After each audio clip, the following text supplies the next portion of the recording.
Hi guys! Good morning! Samahan niyo po kami pupunta sa city. Let's go to the city.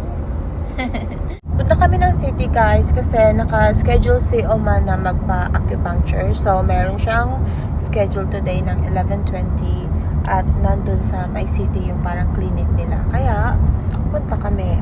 Dito na kami guys. Daming mga Chinese characters ba yan? Or old Korean characters? Not too sure. Baba, brush my hair. 좋으세요. 근데 시간이 참 안 되시면 Let's go! Finished! Diyan kami guys nagpunta. Oh. Chinese medicine, acupuncture. Hello guys! So after nga ni Uma magpa-acupuncture, tayo ay papunta ng restaurant. Hindi po kami nag-breakfast, kaya gutomers na po tayo. Si Chris tsaka si Uma nag-coffee sila at nag-bread. Ako naman ay hindi kasi masyadong maaga pa. Umalis kami sa bahay siguro mga 10:30 kasi 11:20 yung appointment ni Uma.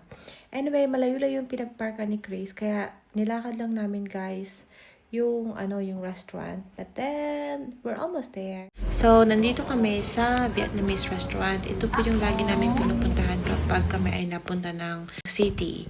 Ang sarap ng nila, ng noodles nila dito. Tapos yung mga food nila. Favorite pala namin yung guys, yung noodles na yan. Tapos yung fried rice nila masarap kasi meron siyang salted fish and it tastes so good. Tapos yung shaking beef na yan, it's so soft. I wish I could share this food to you guys kasi masarap talaga. Parang kalasa ng Pinas na na fried rice to. Masarap. Tapos na kaming kumain. Ang ingay. Let's go to What? the fountain. Okay, let's go to the fountain. Oh, you tell mommy's friends. Guys, I'm going to the fountain. Hi guys, I'm going to the fountain. Okay, see you there! Andito kami ngayon guys sa library and andito din kami sa museum. Yeah, okay. Ang daming mga mga bata. Daming mga tao dito. Guys, yan yung nila, train station. Ang tagal ko guys, hindi nakapunta dito. Parang ganun pa din naman siya. Nakakamiss lang. For nada guys, ang pagpunta ni Yejun dito. Wala silang pa-fountain. Normally kasi may fountain Hindi ko alam bakit wala ngayon. OMG!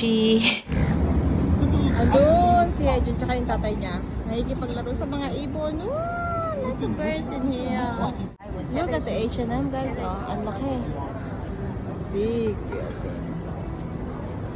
Dito naman sa kabila, Maya. I'm the king of the world. You're a T-Rex?